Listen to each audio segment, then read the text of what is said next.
कोळसा, सोलर, जलविद्युत ऊर्जेनंतर आता अदानी ग्रुपने थेट अणुऊर्जेत उडी घेतली आहे. नमस्कार, मी गौरव मुठे. अदानीचं न्यूक्लिअर पॉवर प्रोजेक्ट आणि महाराष्ट्राचं नेमकं कनेक्शन काय ते आपण जाणून घेऊया.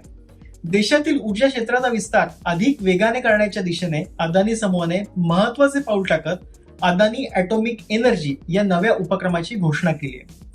या प्रोजेक्ट अंतर्गत 2035 पर्यंत तब्बल 10 गिगावॉट वीज निर्मितीचं अवाढव्य लक्ष हे अदानी समूहाने ठेवलंय.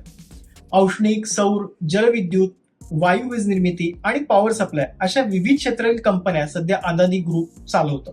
आता अदानी ॲटॉमिक एनर्जीच्या प्रस्तावित प्रकल्पाची मुहूर्तमेढ ही महाराष्ट्राच्या भूमीत होऊ घातली.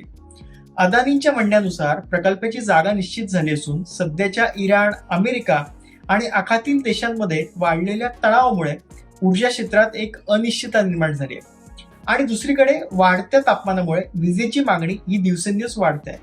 यामुळे भारताची विजेची वाढती मागणी लक्षात घेऊन ऊर्जा सुरक्षेला बळकट करण्यासाठी अदानींनी या क्षेत्रात येण्याचा निर्णय घेतला आहे.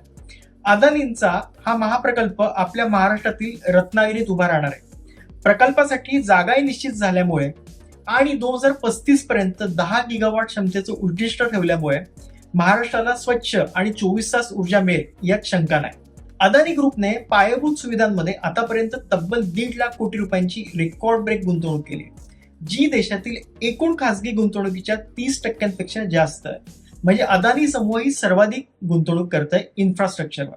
अदानींच्या न्यूक्लिअर पॉवर प्रोजेक्टचा सर्वाधिक लाभ हा अदानी पॉवर कंपनीला होण्याची शक्यता आहे. अर्थात अदानी पॉवरचा समभाग खरेदी करण्याचा हा सल्ला समजू नये. आता रत्नागिरीत या अणुऊर्जा प्रकल्पामुळे महाराष्ट्राचा विकास होणार की वाद पेटणार याबद्दल तुम्हाला काय वाटतंय? कमेंट करून नक्की सांगा आणि अशाच बिझनेस अपडेटसाठी आम्हाला नक्की फॉलो करा. धन्यवाद.